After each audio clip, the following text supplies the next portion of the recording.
program ini, program Beyond Success ini, ya pas saya punya latar belakang, memang latar belakang keuangan ya, Pak, dan sekaligus pernah bekerja sebagai seorang bankir.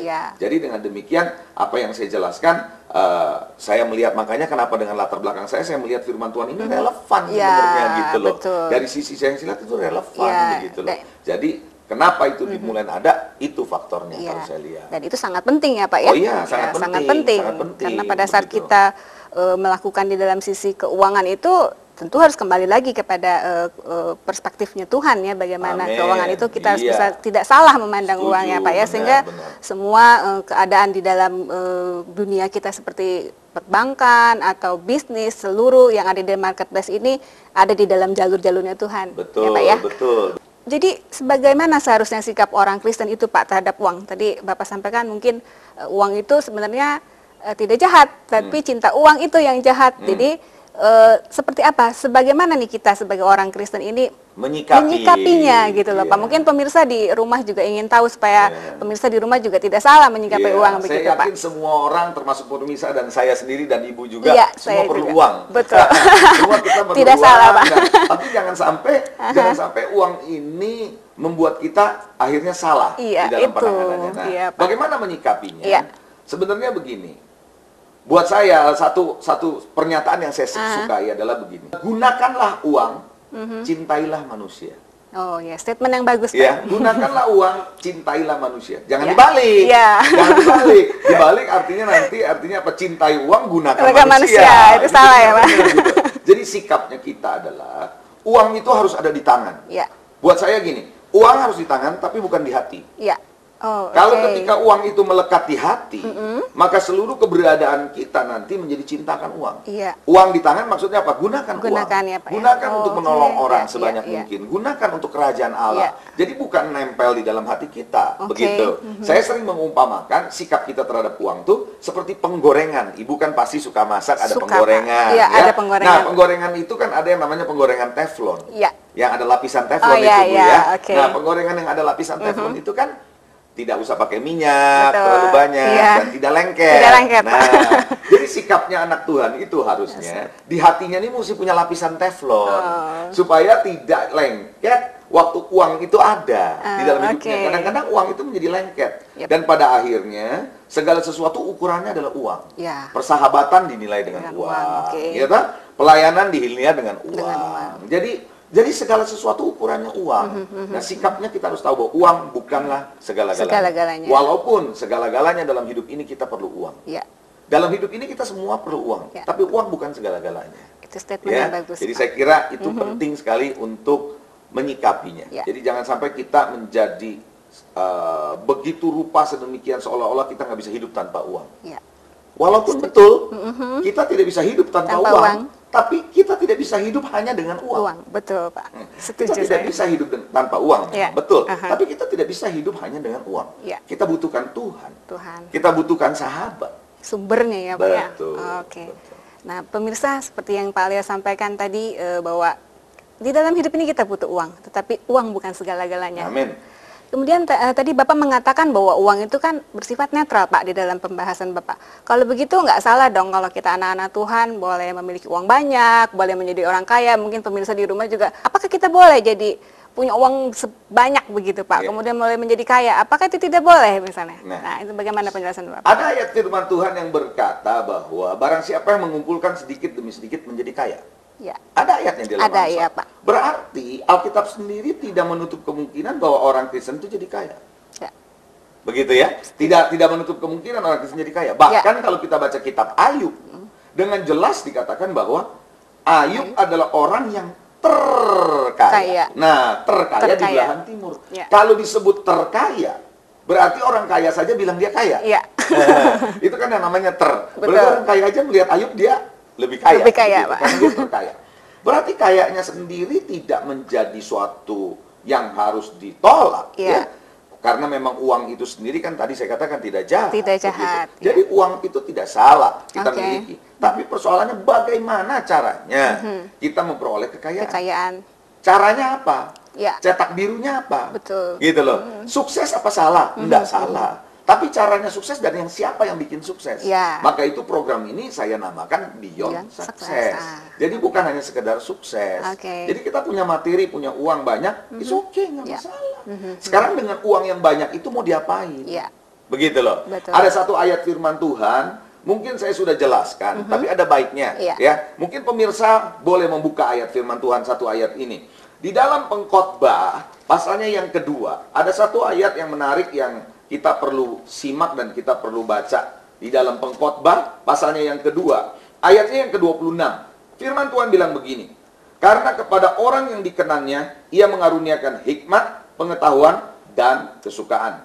Tetapi orang berdosa, ditugaskan Tuhan untuk menghimpun dan menimbun sesuatu yang kemudian harus diberikannya kepada orang yang dikenal Allah. Ini pun kesia-siaan dan usaha menjaring angin. Jadi kalau saya baca ayat ini, Ibu dan para pemirsa, ayat ini berbicara bahwa orang berdosa dikasih tugas. Jadi secara garis besarnya job description ini. Job description orang berdosa nih. Deskripsi tugas orang berdosa adalah menghimpun dan menimbun. Nah, tadi saya bilang, kalau kita punya kekayaan hanya sifatnya hanya untuk ditimbun, ya untuk apa? Karena Tuhan mau supaya uang yang diberkati Tuhan itu untuk memberkati orang lain. Jadi diberkati untuk memberkati. Betul, ya Pak ya. Amin. Saya kira gitu, Bu.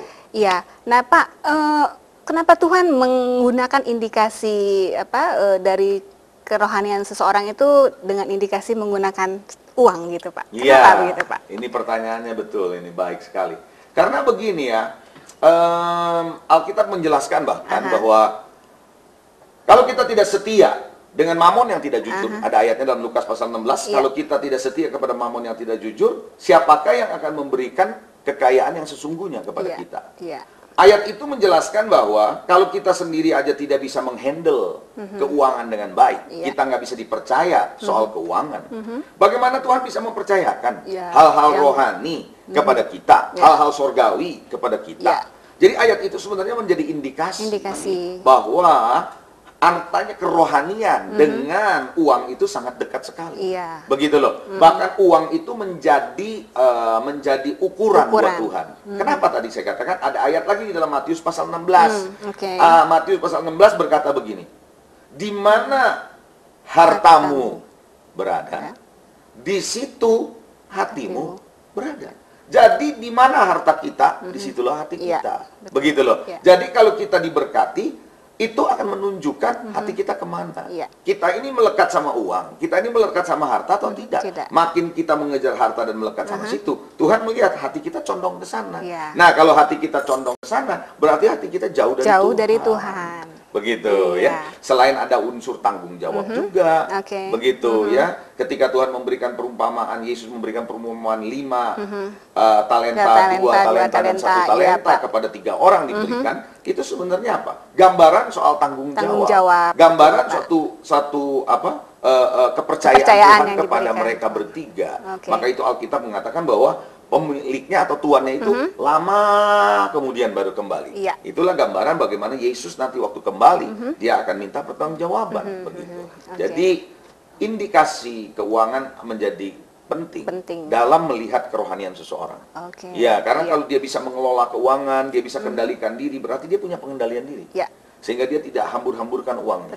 Berarti ada pengendalian diri. Nah, ini adalah gambaran kerohanian seseorang. Jadi jangan anggap sepele. Malah saya sering berkata, kalau kita mau memilih seorang pemimpin di dalam pelayanan kita, di dalam gereja kita mesti lihat indikasi orang ini bagaimana mengelola uangnya. Kalau dia sendiri mengelola uangnya hancur-hancuran, dia tidak bisa mengelola keuangan, bagaimana dia bisa mengelola pekerjaan Tuhan? Bagaimana dia bisa mengelola apa yang Tuhan mau kerjakan lewat hidup dia? Soal keuangan aja dia tidak bisa handle. Dalam keuangan aja dia bisa tidak tangani. Gitu. Ya pemirsa, saat ini kita sudah begitu banyak diberikan pengertian, penjelasan bagaimana sebagai anak-anak Tuhan kita melihat, memandang uang itu secara benar di dalam Tuhan. Jadi seperti tadi Bapak sampaikan juga bahwa sebenarnya di dalam kita melakukan segala sesuatu itu butuh uang.